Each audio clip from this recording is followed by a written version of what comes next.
dar início aqui à nossa pequena conversinha, tá bom? Primeiro, antes de começar, queria agradecer o pessoal do DevDay por essa oportunidade, né? Eu acho que é uma oportunidade interessante, ainda mais de mostrar um trabalho como esse aí, tão gratificante. Vamos lá. Então, para os que não me conhecem, que eu acredito ser mais ou menos todos, eu sou o Virgs, também conhecido como Lopídio, também conhecido como Virgolino, também conhecido como Guilherme, também conhecido... Você escolhe o nome aí, você me chama. Se eu olhar é porque eu gostei, se eu não olhar é porque eu não escutei. Nessa foto estou eu, mais a galerinha do bairro jogando bola. Bons tempos esses, tá? Aqui embaixo você pode conferir minhas redes sociais, tem aí o LinkedIn, o Medium e o meu GitHub. No meu GitHub vocês podem conferir esse projeto que eu estou falando, ele está lá. E além desse projeto tem muitos outros, eu acho que é bem interessante. Quem quiser dar uma seguidinha e estrela, eu estou aceitando, tá? Vamos lá. Antes de mais nada, eu vou falar sobre uma ferramenta chamada Stacker. Quem tiver interesse e quem tiver oportunidade, quem tiver com um laptop aí, pode baixar, fica à vontade, pode ficar bolindo aí enquanto eu faço a apresentação. Acho que é bem interessante, até porque, à medida que a apresentação for correndo, eu acho que surgirão dúvidas e vocês podem sanar essas dúvidas durante a apresentação. Inclusive, eu quero até salientar essa parte. Se enquanto eu estiver falando, dúvidas forem surgindo, fique à vontade de levantar a mão aí, não precisa esperar até o final. Vai perguntando, eu vou respondendo sem problema nenhum, tá? Vamos lá. Eu vou esperar assim uns 12 segundos e meio para que vocês entrem nesse site aí, quem puder. Baixe a ferramenta e fiquem bolindo enquanto eu estou apresentando, pode ser?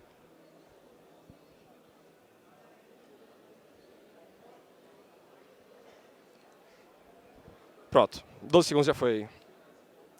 De qualquer forma, se não puder baixar agora, não tem problema. Ao final da apresentação, eu vou compartilhar a própria apresentação, vai ter esse link lá. Vocês baixam e ficam bonindo em casa. Vamos lá. A primeira pergunta que vocês devem estar se fazendo é por que testando APIs do futuro com Stacker? O que é que eu quero dizer com APIs do futuro? É simples.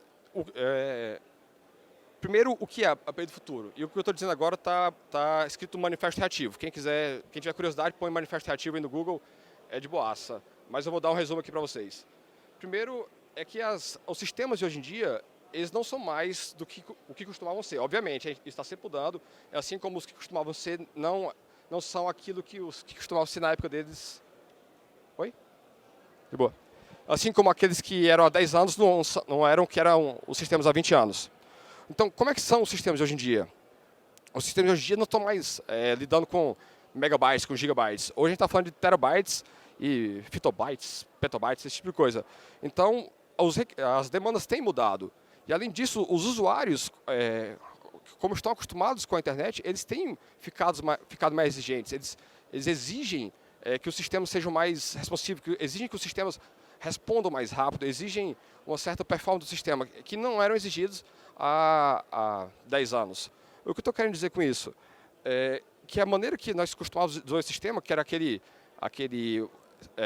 servletzinho, sei lá, JSP, que tinha há 10 anos, não são mais suficientes, eles precisam ser diferentes. Então, a maneira que a gente constrói sistemas precisa ser diferentes.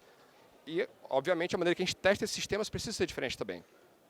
Os sistemas de hoje, eles precisam, acima de tudo, ser responsivos.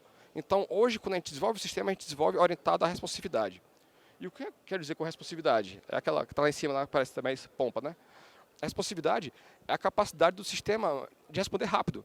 Não importa da requisição, não importa o tamanho da requisição, não importa o que esteja sendo exigido. Ele tem que ser capaz de responder. Ele tem que ser capaz de responder rápido, responder mesmo quando houver falha. Pode ser dizendo que há uma falha, sem problema. Então, isso é a responsividade. E é isso que nós estamos primando hoje em dia.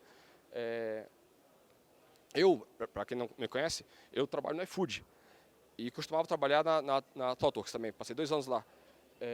E é isso que eu tenho visto no iFood. Eu tenho visto que os usuários, quando demoram 3 segundinhos a mais, 4 segundinhos a mais, eles já dão alguma reclamação. E a gente não pode dizer que é injusta. Eles exigem a qualidade e é isso que a gente exige de si mesmo. Então, para que a gente possa oferecer essa responsividade, a gente usa de 2 técnicas, de duas propriedades, que são exatamente essas 2 que estão embaixo, a elasticidade e a resiliência. A elasticidade é a capacidade do sistema de se autoescalar, de perceber que está sendo sobreutilizado e multiplicar a quantidade de instâncias dele, para citar uma forma de escalonamento. A elasticidade é a capacidade do sistema de ter escalamento tanto horizontal quanto vertical, de multiplicar a quantidade de instâncias ou então de aumentar a configuração da máquina. Hoje, com os cloud providers, a gente consegue aumentar a quantidade de máquinas, a gente consegue aumentar a configuração da máquina, a gente consegue aumentar a memória, o poder de processamento, sem que isso seja problema. Isso é escalar. Os sistemas têm que ser elásticos, têm que se escalar automaticamente. Além disso, os sistemas têm que ser resilientes. O que eu quero dizer com resiliência? O que o manifesto ativo quer dizer com resiliência? É a capacidade do sistema responder mesmo diante de falhas. E isso, aos sistemas de hoje em dia, não é dado o direito de não responder diante da falha. Então, a gente tem que desenvolver os sistemas pensando na falha. Poxa, esse sistema aqui não está respondendo, o que é que eu faço? Uma das alternativas é ter um circuit breaker, mudar para outro sistema, ter uma resposta default, ter um fallback. Existem N alternativas para como resolver o problema de resiliência.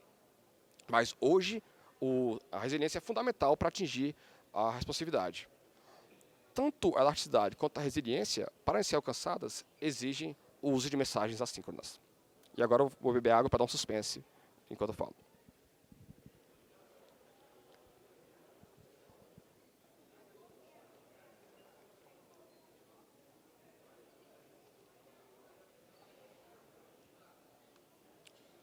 Mais sobre mensagens assíncronas.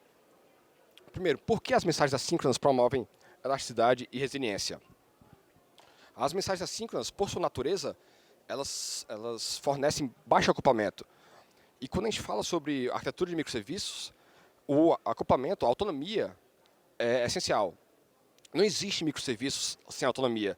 Não existe essa de vários microserviços estarem extremamente acoplados um ao outro, porque eu estou perdendo um dos principais benefícios do microserviço, que é a capacidade de responder autonomamente.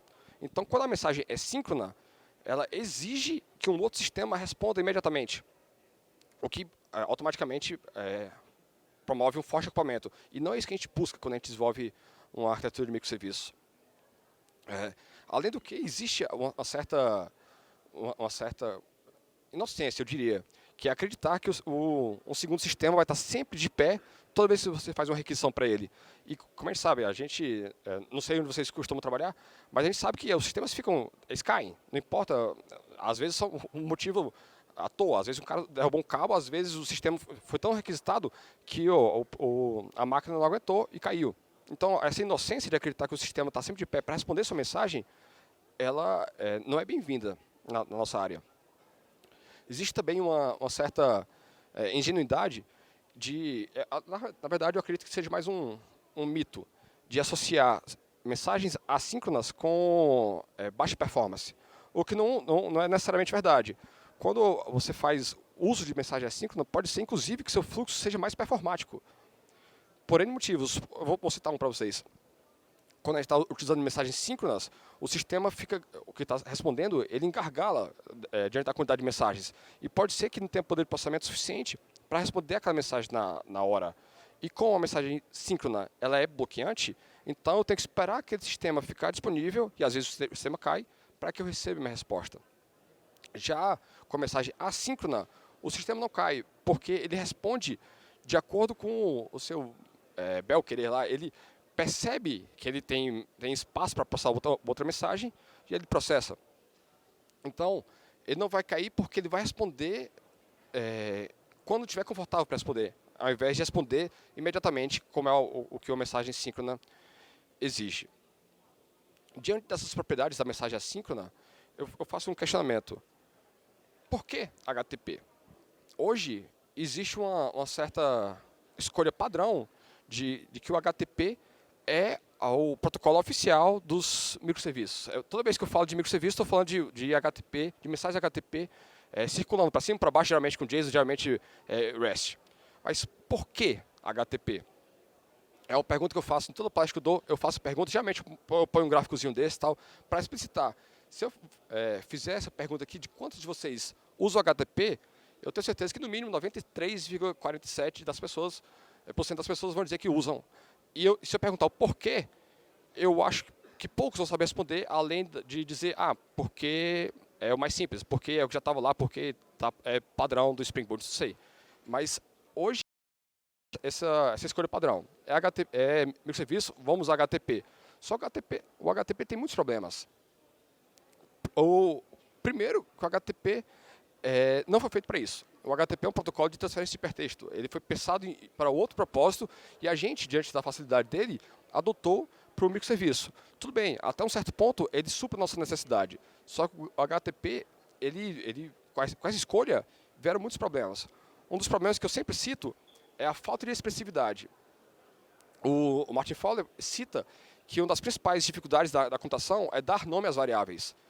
E quando a gente usa HTTP, a gente é obrigado a utilizar apenas, são 5 verbos, na real são tipo 20 verbos, mas a gente sempre usa 5, que é o get, o post, o delete, o patch, o fora que sempre há uma discordância sobre qual a diferença do put e do patch, esse tipo de coisa, de quando usar cada um, a gente perde expressividade.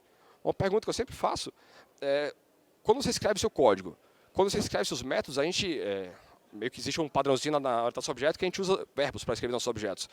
Eu desafio qualquer um aqui a abrir um código seu e procurar seus métodos e só achar os 5 verbos do HTTP. Eu aposto que você vai achar um verbo validate. Eu aposto como você vai achar um verbo, sei lá, execute.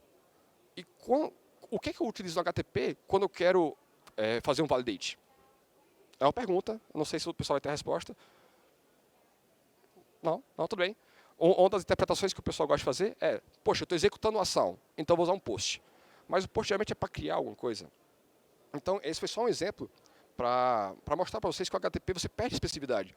E a expressividade é fundamental. Quando a gente está escrevendo o nosso código, a gente pensa em deixar o código mais expressivo possível. A gente quer que alguém veja o nosso código, leia e entenda o que está fazendo. E quando a gente vê um post lá no HTTP, a gente pensa que o cara está criando alguma coisa, quando na verdade ele está validando. E existem outros problemas também, como o código de retorno. Quando você é obrigado a utilizar, sei lá, 80 códigos de retorno, 200 ok, 201 created e tal. Só que às vezes eu quero dizer que está válido.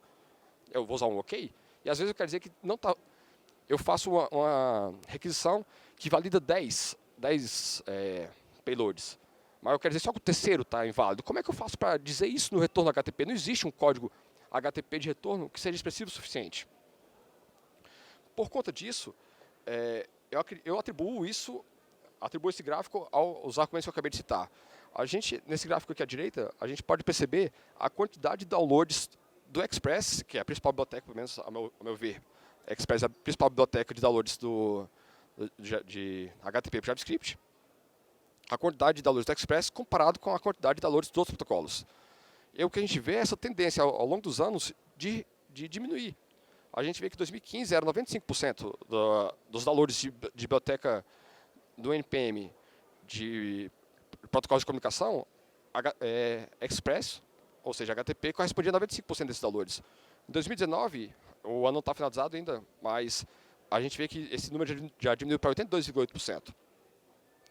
Além desses argumentos que eu dei, inclusive eu tenho um artigo no Medium que fala exatamente sobre esse assunto, eu cito mais outros 3 links aí, que não são meus, que é esqueça HTTP com microserviços, um que é uma indagação se o REST é a melhor escolha em uma arquitetura de microserviço, e um terceiro, como o REST síncrono transforma microserviços de volta em monolitos. Eu acho esse terceiro bem forte, mas eu acho artigo interessantíssimo, eu recomendo inclusive a leitura. Como eu falei, essa apresentação vai estar disponível no final, eu vou compartilhar com todo mundo. Vocês clicam no link aí e fiquem dando uma olhada, é bem divertido.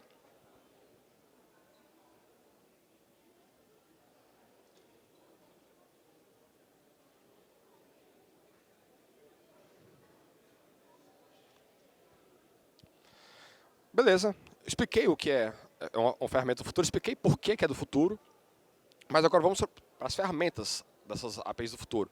Hoje, quando a gente cita ferramentas HTTP, essas vêm à cabeça. Para quem não está reconhecendo, eu fui lá no site do electron.js/apps, pesquisei HTTP e essas foram as ferramentas que foram listadas lá. Eu gostaria que vocês dessem uma olhada rápida para a penúltima ferramenta aí, essa stack que eu vou dar uma... sobre ela que eu vou falar. Ela está lá no Electron também. Beleza, vocês devem estar sentindo falta de uma ferramenta talvez a mais conhecida, que está lá também, mas não está com a palavra-chave HTTP. que é o Postman. O Postman está no Electron também, é escrito em Electron, inclusive, mas a palavra-chave é REST, se não me engano. E eu gostaria de falar um pouco sobre o Postman agora. Tenho certeza que 87,32% das pessoas que vão conhecer o Postman está presente desde sempre aí. É uma ferramenta muito boa, é uma ferramenta muito interessante, bem completa para o mundo HTTP. Se eu quiser, hoje, toda vez que eu estou subindo endpoint, toda vez que eu estou criando endpoint no meu Codebase, para verificar que esse endpoint subiu corretamente, eu vou lá no Postman, hito e verifico se o payload, se a resposta está vindo de acordo com aquela que eu esperava, num tempo adequado. Só que a pergunta que eu faço é, e se eu quiser utilizar outros protocolos que não sejam HTTP? E como outros protocolos, eu posso citar alguns aqui. Eu posso citar o AMQP, por exemplo, que é um que a gente usava bastante na ThoughtWorks. Eu posso citar o MQTT, que é um protocolo bastante utilizado para a internet das coisas. Eu posso citar o Kafka, que é um que tem sido bastante usado, que é da Apache. Posso citar o SNS/SQS, que é o da Amazon. Então, como é que eu faço para testar com o Postman esses outros protocolos? Porque há necessidade do mercado, há necessidade nos sistemas hoje em dia de se utilizar outros protocolos. E como é que eu faço para testar com o Postman, com essas ferramentas que eu listei? Para ser bem honesto, talvez eu esteja redondamente errado, mas eu não conheço nenhuma ferramenta que propicie essa facilidade como o Postman propicia para outros protocolos. Vocês devem estar, poxa, que bad, meu irmão, gostava tanto do Postman e tal, como é que faz agora? Não se preocupe, amigos, eu tenho a solução para os seus problemas, tá? O que é que essas ferramentas do futuro, que testam a APIs do futuro, exigem? Primeiro, é que elas devem ser capazes de testar fluxos multiprotocolos. E o que é que eu falo? O que é que eu quero dizer com fluxos multiprotocolos? São aqueles fluxos que utilizam mais de um protocolo. Hoje, eu já vi em muitos sistemas, inclusive vários sistemas que eu trabalhei, desde antes na ThoughtWorks até hoje na iFood, existem fluxos que a gente usa mais de um protocolo. Ora, por exemplo, eu trabalhei na Bematec antes. A Bematec a gente tinha um pezinho em sistemas embarcados, a gente tinha um pezinho em internet das coisas. Às vezes, eu tinha mais de um sistema na mesma máquina. Então, não fazia sentido eu utilizar HTTP para comunicação entre dois sistemas da mesma máquina. Não faz sentido usar nada que envolva a internet, eles estão na mesma máquina. Por que é que eu vou utilizar um sistema que exige IP? Um protocolo que eu posso citar não sei, escrita em arquivos. E a gente usava isso, por incrível que pareça. Um sistema escrevia arquivo, outro sistema lia arquivo, e às vezes era até interessante isso. Outro protocolo que eu posso citar que não exija a utilização de internet é Unix Domain Sockets. Eu posso utilizar sockets para que dois serviços rodando na mesma máquina conversem entre si. E é muito mais performático, é muito mais barato para o sistema, porque não tem nada que envolva a internet, eu não preciso me preocupar com perda de pacote, por exemplo. Então, e às vezes a gente faz uso de mais de um protocolo no mesmo fluxo. Às vezes a gente recebia uma requisição HTTP, transformava isso em uma requisição MQTT, que transformava isso para outro sistema, numa requisição por socket mesmo, e assim ia. Então, eu tenho um fluxo com 6 sistemas envolvidos, cada sistema envolvendo um protocolo diferente. Como é que eu faço para testar isso? Como é que eu faço usando o Postman, então qualquer outra ferramenta, para testar, para saber que o sistema está funcionando? Hoje, até onde eu tenho visto, a gente simplesmente não testa. A gente simplesmente acredita que está funcionando. A gente, enquanto está desenvolvendo, escreve manualmente o arquivo, mas depois que parou de desenvolver, a gente acredita que está funcionando. O que é o problema? Porque, invariavelmente, a gente, enquanto desenvolvedores, a gente é mestre em quebrar o que estava funcionando anteriormente. Então, se a gente não tiver um teste que está testando na pipeline recorrentemente, invariavelmente a gente vai quebrar features que já existiam. E quando eu falo invariavelmente, eu não estou exagerando, não. Eu faço isso dia sim, dia não. Eu estou sempre quebrando teste. Às vezes, mais do que eu gostaria, é sem querer. Às vezes, passa uma cagada, vai para a produção, uma parada que foi quebrada porque não tinha teste. Ou porque não tinha teste, ou por conta de competência minha, que eu não descarto essa possibilidade. Eu sou um cara bem... Eu capricho bastante nisso. Além disso, uma execução dinâmica. Eu preciso de uma ferramenta que seja capaz de montar o payload dinamicamente, que seja capaz de testar o payload dinamicamente. O Postman faz isso. O Postman, e essa é até uma das críticas que eu faço a ele, em uma daquelas abinhas lá, você pode setar os headers do HTTP, você pode setar o payload do body, você pode inclusive criar testes. E o teste, eu posso escrever trechos de código JavaScript, dizendo, eu quero que esse valor aqui seja gerado dinamicamente, eu quero que essa data seja gerada com a data atual, para que o teste não falhe e tal. E o Postman pode fazer isso.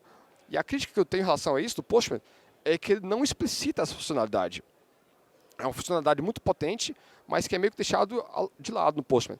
O Postman, inclusive, ele permite que você escreva testes como se fosse um teste unitário. Dizendo, toda vez que eu irritar essa aplicação, eu quero que eu pegue esse valor e compare com 200. Se não for 200, quebrou o teste, minha aplicação não está funcionando perfeitamente, está errado, vou corrigir.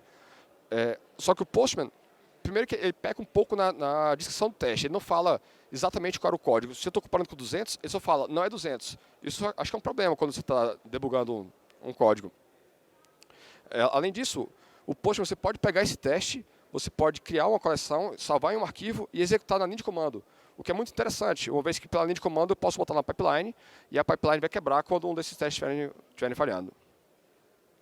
Alguma dúvida aí, pessoal, por enquanto? Que agora o bicho vai pegar, agora vai começar a parte interessante aí. Então, senhoras e senhores, devs e devas, não se preocupem, seus problemas acabaram, porque para resolver todos esses problemas é que foi criado o Magnific Stacker. Muito obrigado. Nessas horas, eu estava esperando, quando eu estava fazendo a palestra, eu imaginei que ia ter o pessoal começar a palmas e tal, ter gente chorando, ter gente de joelho, não estou vendo ninguém chorando. Isso é choro aí? Pronto, tem 2 pessoas chorando, pessoal, alguma coisa, obrigado. Mas eu imaginei de verdade, uma salva de palmas, o Virgs é o maior. Tudo bem, sem problema, eu aguento. O Stacker é uma ferramenta open source, eu vou citar isso mais à frente, e ela ela é mencionada em várias fontes. E aqui são as principais. Ela está lá no site de open source da ThoughtWorks, ela está citada na página principal do Electron, tem uma página também no Made with Vue.js e no Softpedia. O que é o Stacker? Primeiro de tudo, que ela é uma ferramenta orientada a teste. Então, toda vez que você escreve alguma coisa no Stacker, ela faz um teste para você. Ela pode ser usada com outras finalidades também, como para mocar servidores HTTP, mas a principal finalidade dela é testar.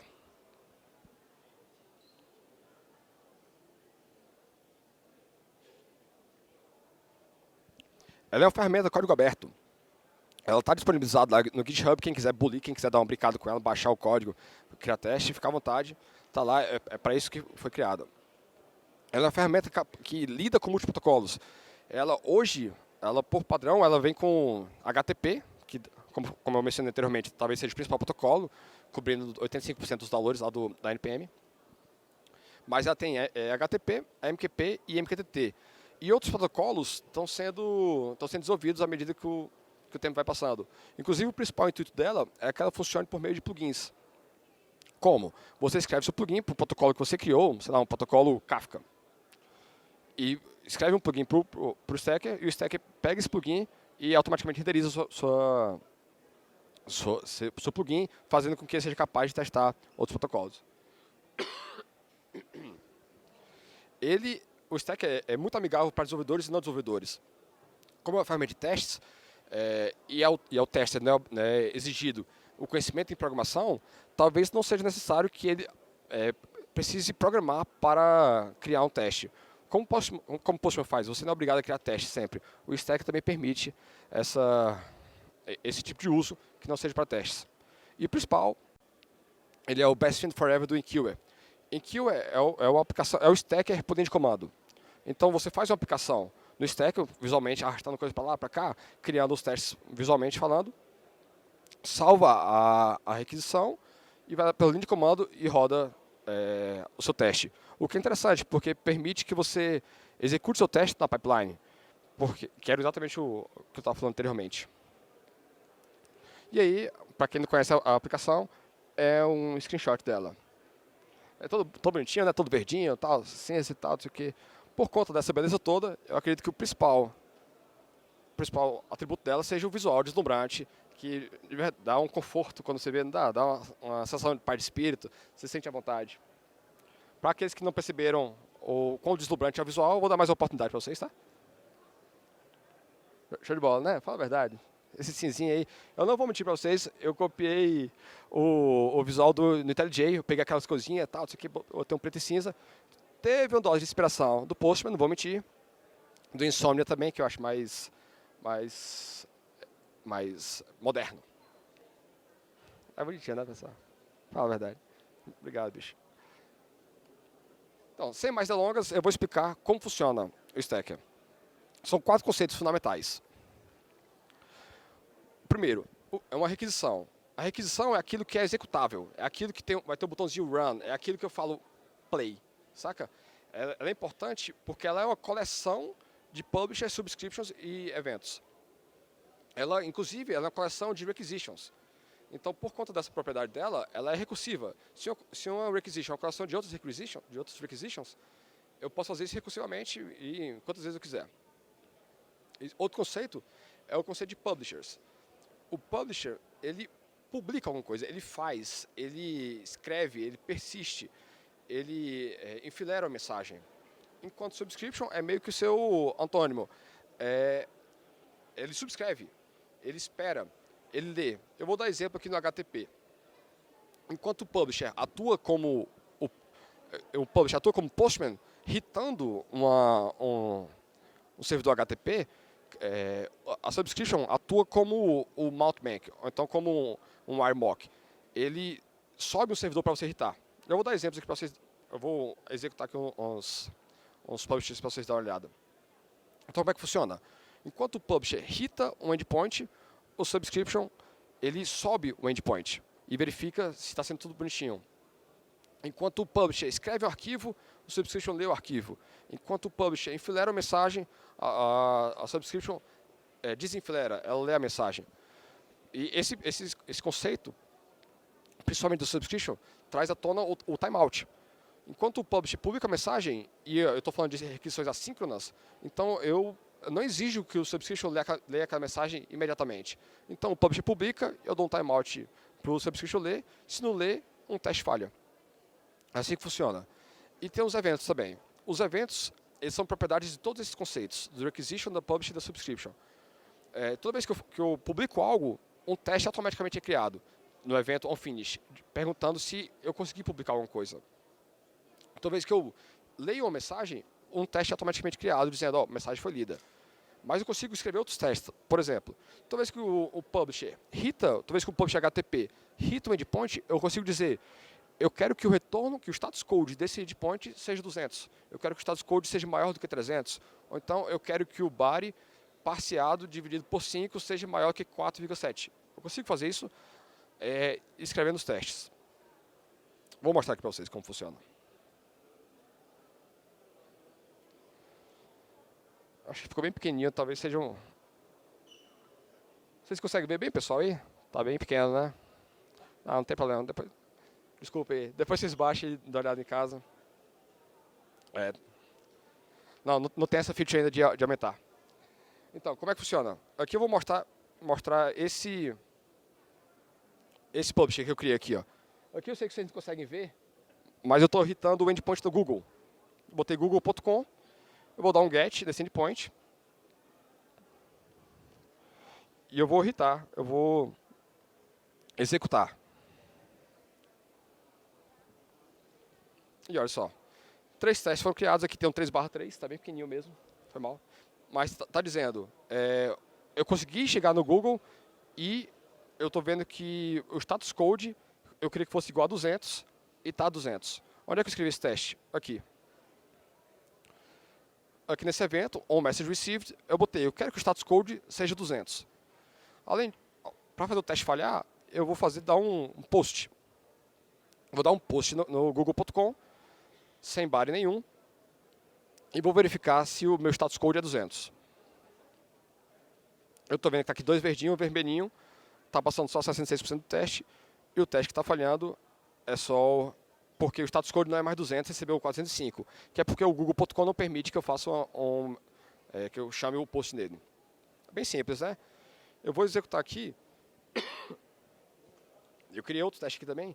Eu vou criar um agora com vocês. Eu vou criar um subscription aqui, que vai rodar, o timeout vai ser de 20 segundos. Acho que está certo aqui. Na porta 8080, com endpoint /stacker. Aliás, eu vou botar /devday, Pra dar uma moral aí. E o retorno vai ser um get aqui. Vai ser um 200. Vou escrever, não sei, Hakuna Matata. Porque o Rei Leão tá na moda ultimamente. Show de bola. Vou botar um timeout aqui. E 20 segundos também eu vou executar. Se eu vier... Obrigado. 80 barra devday. Tá aí. Eu subi um servidor HTTP, setei o que é que foi a resposta, setei o que é o status code. E ele apareceu para mim no browser o que eu botei lá. É bem interessante. Fica mais interessante quando eu vou criar agora um publisher que vai irritar esse subscription. Então estou fazendo meio que um self-test, sabe? Espera aí.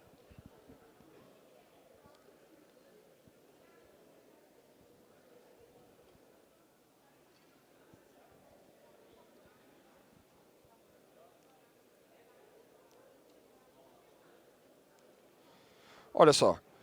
Eu criei um publisher agora e esse publisher irritou o subscription que eu tinha criado.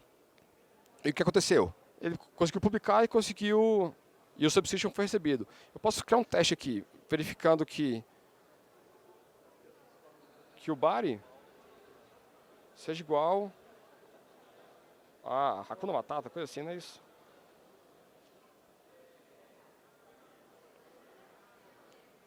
E aqui foi. Se eu mudar o Hakuna Matata, eu tirar o A aqui, vai fazer o teste falhar. Porque não foi Hakuna Matata. Além disso... Show de bola. Além disso, por que isso é interessante? Porque agora eu consigo encurralar meu sistema. Se eu tenho um sistema que recebe um hit num endpoint HTTP, e com esse hit ele processa a mensagem, hit outro endpoint HTTP, a partir de agora eu consigo encurralar esse sistema, isolar esse sistema que está sob teste, e consigo verificar se, dado um determinado estímulo, ele responde da maneira que deveria responder. Só que agora eu consigo extrapolar o mundo HTTP. Eu consigo fazer testes com outros protocolos. Para isso, eu baixei o RabbitMQ aqui, que é um broker AMQP, MQTT e tal, e vou publicar uma mensagem MQTT. Eu tenho até um teste já criado, para não ter que ficar fazendo isso toda hora, né? Que faz exatamente isso. Eu publico a mensagem aqui, com o nome Enqueue, nesse tópico, Enqueue Integration Public Test, e eu verifico se a mensagem que eu estou recebendo é exatamente Enqueue. E o que eu executo, todos os testes passaram. Então, com o Stacker, eu consigo fazer testes multiprotocolos, eu consigo encadear mensagens, eu consigo executar um teste após o outro, fazendo com que a resposta de um seja o input de outro, e eu consigo fazer testes bem elaborados com essa ferramenta. Além disso, eu consigo salvar a requisição e executar com o Enqueue, que é a ferramenta de comando dele. Perfeito?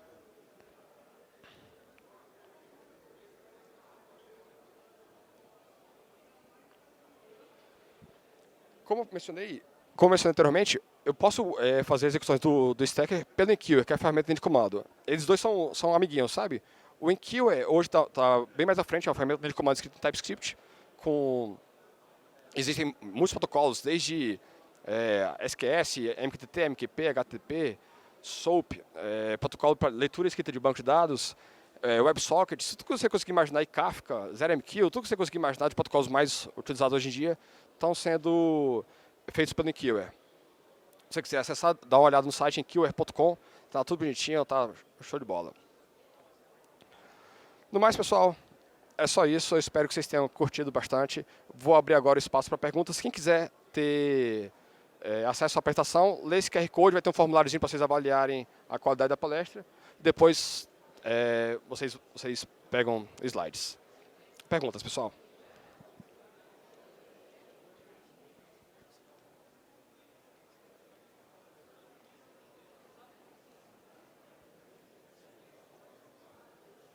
Eu não sei como é que funciona aqui, não. Se o cara pergunta pelo microfone e alguém vai? Perguntas? Não? Opa, um jovem aqui.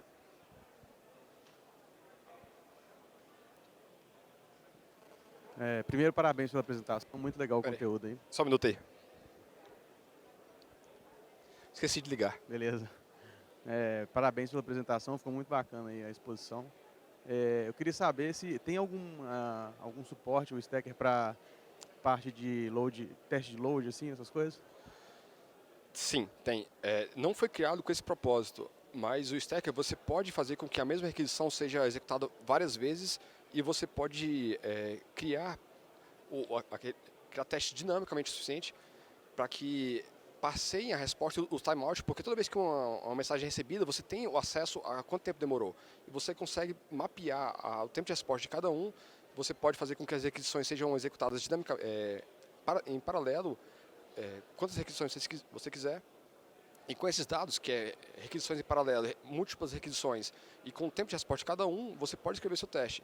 Então a resposta é sim, você pode fazer teste de carga com Stacker, vai ser um pouco mais elaborado, mas como você tem o JavaScript do seu lado, você pode fazer o que você quiser.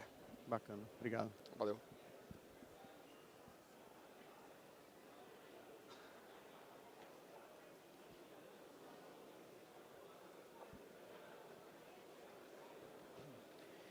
Primeiramente, parabéns pela apresentação, gostei.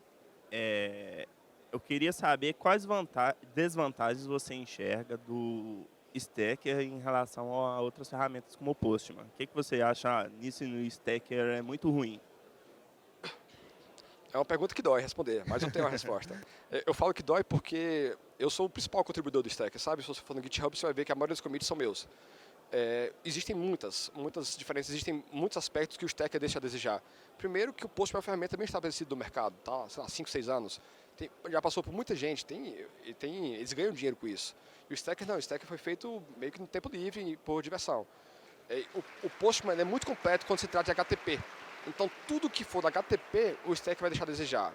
O Postman é mais bonito, tem menos bugs. O Stacker você vai encontrar alguns bugs. O Postman também, mas são bugs diferentes. Mas tudo que envolve HTTP, eu recomendo o Postman, inclusive. O Stacker faz também, mas não tão bem quanto o Postman. Em compensação, se você quiser outros protocolos, o Postman não vai te ajudar. Valeu. Só isso mesmo, pessoal. Acabou o tempo aqui. Muito obrigado. Espero que tenham curtido, tá? Valeu.